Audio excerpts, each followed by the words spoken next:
Hello' everyone, good morning. আজি ৰাতিপুৱাতে ভিডিঅ'টো আৰম্ভ কৰি দিছোঁ। মানে কি হ'ল, যোৱাকালি ৰাতি ভাত নবনালোঁ মই, কিয়নো ৰাতিপুৱাই বনোৱা ঠাণ্ডা ভাত আছিলে, সেয়াই খালোঁ। কি হয় কি এইকেইদিন বহুত গৰম পৰিছে, যিহেতু ৰাতি যদি গা ধুই পিনে গৰম ভাত খাওঁ আৰু গা ধোৱা আৰু নোধোৱা একে হৈ যায়, ইমান বেছি গৰম লাগে, ঘামি একদম অৱস্থা নাইকিয়া হৈ যায়। সেইকাৰণে ৰাতিপুৱাই একেলগে ভাত বনাই থৈছিলোঁ। ৰাতিপুৱা বনোৱা ভাতে ৰাতি খাই দিলোঁ, সেইটো কাৰণে ৰাতি আৰু ভাত নবনালোঁ। কিন্তু এতিয়া খাবলৈতো লাগিব, ৰাতিপুৱা খাবলৈতো লাগিব, যিহেতু ডিউটিত যোৱাৰ আগতে ভাত কেইটামান খাই যাওঁ, দিনটো যিহেতু খোৱা নহয় সেইকাৰণে। তো ৰাতিৰ ভাত যিহেতু এতিয়ালৈকে নাই, ঠাণ্ডা ভাতে খালোঁ, ৰাতি বনোৱাই নাছিলোঁ যিহেতু, সেইকাৰণে এতিয়া বনোৱা আৰম্ভ কৰিছোঁ। এতিয়া দেখি গমেই পাইছে মই পাকঘৰত আছোঁ, আৰু সেয়ে ৰাতিপুৱাতে ভিডিঅ'টো আৰম্ভ কৰি দিছোঁ। আজি সাজত মই বনাম বুলি ভাবিছোঁ এটা কণীৰ ৰেচিপি, গতিকে ভাবিলোঁ আপোনালোকৰ লগতো শ্বেয়াৰ কৰোঁ। সম্পূৰ্ণ ভিডিঅ'টো চাই থাকক আৰু দেৰি নকৰি ৰেচিপিটো বনোৱা আৰম্ভ কৰোঁ। বলক আপোনালোককো দেখাই দিওঁ মই কেনেকৈ কণীৰ আঞ্জা বনাওঁ। বনাবলৈ মই কণীৰ আঞ্জা বনাবলৈ মই গোটেইখিনি বস্তু মই ৰেডি কৰি ল'লোঁ। কণী দুটা বইল কৰি লৈছোঁ, যিহেতু মই ছিংগল মানুহ সেইকাৰণে দুটাই কণী লৈছোঁ, আৰু আদা আৰু নহৰু পেষ্ট কৰি ল'লোঁ, আৰু বাকী আলু বইল কৰি টুকুৰা টুকুৰি কৰি কাটি ল'লোঁ। তাৰপিছত ইফালে পিঁয়াজ দুটা লৈছোঁ আৰু চাৰিটা কেঁচা জলকীয়া। তো এতিয়া বনোৱা আৰম্ভ কৰোঁ এইখিনি। আৰু আপোনালোকে এটা বস্তু মন কৰক, মই এটা বস্তু দেখাই দিছোঁ। মই যে এই কণীটো আপোনালোকে কেমেৰাত ধৰিব পাৰিছেনে নাই নাজানো, এই কণীবোৰ যে মই এনেকৈ কণী আঞ্জা বনালে আগ দি লওঁ কণীটোত, তেতিয়া কি হয়, কণীটো যেতিয়া ফ্ৰাই কৰিম, এয়া চাওক, দুইটা কণীতে তেনেকৈ আগ দি লৈছোঁ। তেতিয়া কি হয়, যেতিয়া কণীটো ফ্ৰাই কৰিম, ফ্ৰাই কৰা সময়ত হালধি আৰু নিমখ বহুত ধুনীয়াকৈ তাত সোমাই যায় কণীটোত, আৰু সোৱাদটো বেছি ভাল হয়। গতিকে এতিয়া দেৰি নকৰি বনোৱা আৰম্ভ কৰোঁ। আৰু এইপিনে কেৰাহী বহাই দিলোঁ, তো তেল দিওঁ এতিয়া। কেৰাহীত তেল দি দিলোঁ। এতিয়া মই তেলতে মই হালধি আৰু নিমখ দি দিম। এতিয়া মই তেলতে হালধি আৰু নিমখ দি দিলোঁ। এতিয়া মই ফাৰ্ষ্ট কণীকেইটা ফ্ৰাই কৰি নমাই ল'ম। কণীকেইটা দি দিওঁ এতিয়া।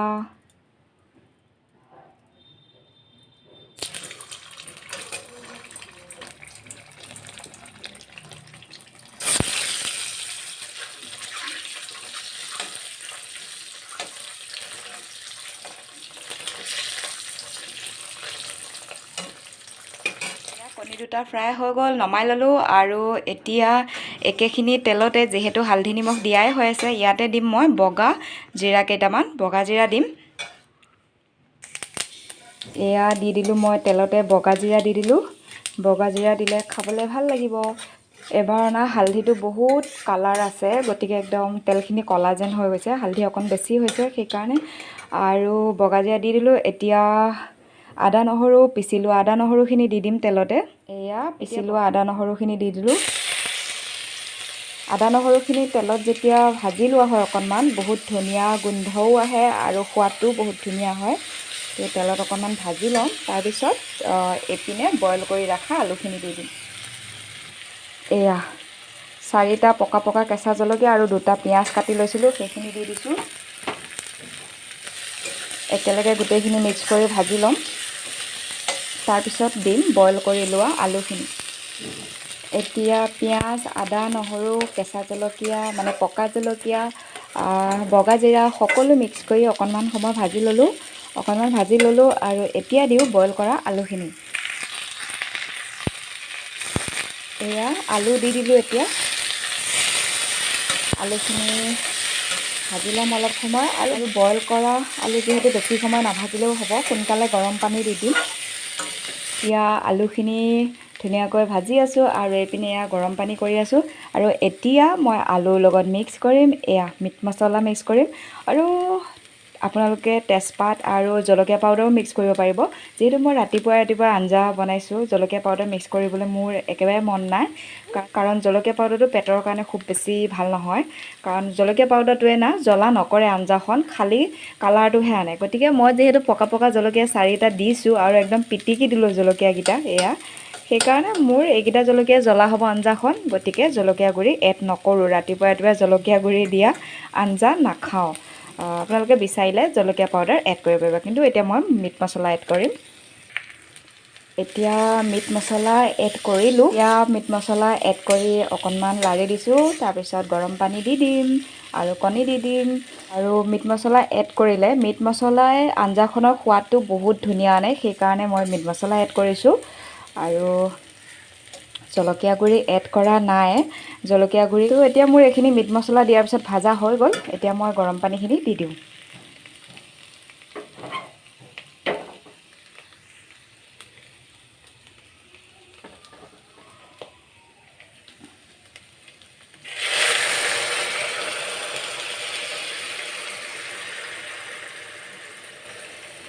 এতিয়া মই দি দিলোঁ গৰম পানীখিনি। ইমান বেছি দিয়া নাই, যিহেতু অলৰেডি বইল কৰা আলু, গতিকে কণী দিয়াৰ পিছত অলপ সিজিবলৈ দিম আৰু অকণমান পানীখিনি কমিবলৈ দিম। আৰু অলপতো ৰস লাগিবই, ইমান পানী এড নকৰোঁ। এই পানীখিনি দিছোঁ, কিন্তু শুহিবলৈ দিম পানীখিনি। অলপহে পানী ৰাখিম, যাতে ভাতেদি সানি খাব পাৰোঁ তেনেকুৱাকৈ। আৰু ৰাতিপুৱা বেলেগ আঞ্জাও বনোৱা নাই, যিহেতু এখন আঞ্জাই দিয়ে খাব লাগিব। এয়া বহুত ধুনীয়াকৈ উতলিছে আৰু এতিয়া কণীকেইটা এড কৰোঁ। এতিয়া ঢাকোন লগাই দিওঁ, হৈ যাব আঞ্জা খাব পৰাকৈ ৰেডি। এতিয়া আঞ্জা উতলি আছে, নমাবলৈ হোৱা নাই। তাৰ আগতে ভাবিছোঁ আপোনালোকৰ সৈতে এটা কথা আলোচনা কৰোঁ।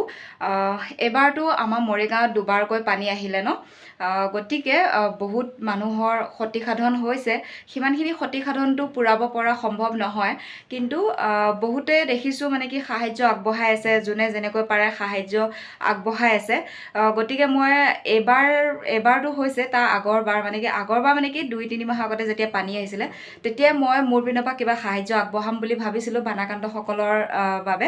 কিন্তু কি হৈছে, এঘৰ-দুঘৰ মানুহক দিলেতো নহয় ন, যিখিনি মানুহ থাকে একেলগে গোটেইখিনি মানুহকে দিব পালে ভাল লাগে মনটো।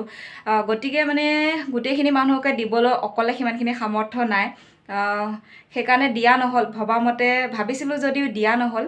কিন্তু এতিয়া মই মোৰ ভিডিঅ'টো যিসকলে চাই আছে, মোৰ ভিডিঅ'টোৰ যোগেদি ক'ব বিচাৰোঁ, যদি আপোনালোকৰ মাজৰ কোনোবাই বানাক্ৰান্তসকলক সাহাৰ্য দিব যায়, গতিকে মোকো জনাব। মই নিজৰ পিনৰ পৰাও অলপ দিব বিচাৰোঁ, বানাক্ৰান্তসকললৈ সাহাৰ্য আগবঢ়াব বিচাৰোঁ। গতিকে যিসকলে মোৰ ভিডিঅ'টো চাই আছে, মোকো জনাব, ময়ো দিব বিচাৰোঁ। সকলোৱে মিলি কৰি দিবলৈ ভাল হয়, আৰু অকলে দিবলৈতো সিমানখিনি সামৰ্থ্য নহয়, সেইটো কথা। আৰু আমাৰ কম্পিউটাৰ চেণ্টাৰ পিনৰ পৰাও ওলাইছে, আমাৰ ছাৰ আৰু আমাৰ ষ্টাফখিনি, আৰু তাৰ বাহিৰে ষ্টুডেণ্টসকলকো কোৱা হৈছে চবৰ পৰা 100কৈ উঠাই বানাক্ৰান্তসকলৰ বাবে অলপ সাহাৰ্য আগবঢ়াম বুলি ভাবিছে। কিন্তু ষ্টুডেণ্টবোৰক কোৱা হৈছে যদিও এতিয়ালৈকে কোনো পইচা দিয়াই নাই। যদি সকলোৱে মিলি পেলাই যোৱা হয়, কম্পিউটাৰ চেণ্টাৰৰ লগততো যামেই, সেইটো এটা ভাল সুযোগ। গতিকে আমাৰ কম্পিউটাৰ চেণ্টাৰৰ পিনৰ পৰা যোৱাটো এটা ভাল সুযোগ। কিন্তু যদিহে যোৱা নহয়, মোৰ ভিডিঅ'টো যিসকলে চাই আছে, আপোনালোকৰ মাজৰ যদি কোনোবাই বানাক্ৰান্তসকলক যদি সাহাৰ্য আগবঢ়াবলৈ যায়, মোকো জনাব। ময়ো নিজৰ পিনৰ পৰা অলপ সাহাৰ্য আগবঢ়াব বিচাৰোঁ, কিন্তু জনাব দেই। তো সিমানখিনি, আজি ভিডিঅ'টো ইমানখিনিতে সামৰণি মাৰোঁ। যদি ভিডিঅ'টো চাই ভাল পালে, ভিডিঅ'টো লাইক, শ্বেয়াৰ, ছাবস্ক্ৰাইব কৰিবলৈ মোৰ চেনেলটো নাপাহৰিব। যিসকলে ছাবস্ক্ৰাইব কৰা নাই, প্লিজ ছাবস্ক্ৰাইব কৰি দিব, কাৰণ আপোনালোকৰ এটা ছাবস্ক্ৰাইবে বহুত বেছি মনটো মানে কি ভিডিঅ' বনোৱাত, আগবাঢ়ি যোৱাত বহুত সাহস দিয়ে, উৎসাহ দিয়ে। সেইটো কাৰণে এটা ছাবস্ক্ৰাইবাৰ বঢ়া দেখিলেও মনটো বহুত বেছি ভাল লাগে, বা মোৰ এটা ছাবস্ক্ৰাইবাৰ বাঢ়িলে, গতিকে মই আকৌ ভিডিঅ' বনাব লাগে, তেনেকুৱা এটা মানে কি সাহস পোৱা যায়, মানে কি ভাল লাগে আৰু মনটো। গতিকে যিসকলে এতিয়ালৈকে মোৰ চেনেলটো ছাবস্ক্ৰাইব কৰা নাই, প্লিজ চেনেলটো ছাবস্ক্ৰাইব কৰি দিব, আৰু মোৰ ইনষ্টাগ্ৰাম একাউণ্টটো ফ'ল' কৰি দিব, আৰু ফেচবুক পেজটো ফ'ল' কৰি দিব। মই ডেছক্ৰিপশ্যনত ইনষ্টাগ্ৰাম একাউণ্টৰ লিংক দি থৈ দিম, আৰু ফেচবুক পেজৰ লিংক দি থৈ দিম, গৈ ফ'ল' কৰি দিব। আপোনালোকে বহুত ধুনীয়া ধুনীয়া ৰিলছ দেখা পাব। তো ভিডিঅ'টো চোৱাৰ বাবে বহুত বহুত ধন্যবাদ। আজি ভিডিঅ'টো ইমানখিনিতে সামৰণি মাৰোঁ। নতুন এটা ভিডিঅ'ৰ সৈতে আপোনালোকক লগ পাম। এতিয়া ভাত খাই ডিউটিলৈ যাওঁ, বাই বাই। আৰু এইপিনে পানী শুহি গ'ল, বহুতখিনি খাব পৰাকৈ জোখৰ মতে আছে। এতিয়া মই আঞ্জাখিনি নমাই দিওঁ আৰু ভাত খাবলৈ আৰম্ভ কৰোঁ। এতিয়া মই নমাই দিলোঁ। এয়া চাওক এতিয়া মোৰ আঞ্জা ৰেডি হৈ গ'ল, নমাই দিলোঁ আৰু বহুত পানী ৰখাও নাই, একদম গেফি টাইপৰ হৈছে। মোৰ হিচাপত মই দুবাৰ খাব পাৰিম। গতিকে আজিৰ ৰেচিপিটো কেনেকুৱা লাগিল আপোনালোকৰ, গতিকে আজিৰ ৰেচিপিটো কেনেকুৱা পালে আপোনালোকে কমেণ্ট কৰি জনাবলৈ নাপাহৰিব। এতিয়া মই খাবলৈ আৰম্ভ কৰোঁ। কালাৰটোতো বহুত ধুনীয়া দেখিছে আৰু জলকীয়া পাউডাৰ দিলে কালাৰটো আৰু অলপ ভাল দেখিলেহেঁতেন, কিন্তু মই জলকীয়া পাউডাৰ এইকাৰণে দিব বিচৰা নাই যিহেতু ৰাতিপুৱা ৰাতিপুৱা ইমান গৰমত কণী খাম আৰু তাতে জলকীয়া পাউডাৰটো পেটৰ কাৰণে বহুত বেছি ভালো নহয়, সেইকাৰণে দিব বিচৰা নাই। গতিকে কালাৰটো অলৰেডি ভালেই আহিছে বাৰু। গতিকে খোৱা আৰম্ভ কৰোঁ। যেতিয়া মই আঞ্জাখন নমাইছিলোঁ অকণমান ৰস আছিল, কিন্তু এতিয়া চাওকচোন একদম পূৰা গেফি যেন হৈ গ'লগৈ। আৰু এইপিনে মই আধা লৈ লৈছোঁ খাবৰ কাৰণে ভাতৰ লগত, আৰু এয়া আধা থৈ দিছোঁ। এইখিনি আকৌ আহি পিনে খাম। একো বস্তু বনাবলৈ নাজানো হয়, কিন্তু যেতিয়া মই বনাওঁ আঞ্জা তো খাবলৈ বহুত টেষ্টি হয় সঁচাকৈ। আৰু আজি কণী আঞ্জাখন বহুত ধুনীয়া হৈছে আৰু এতিয়া মই খাই আছোঁ ভাত, তো খাই লওঁ।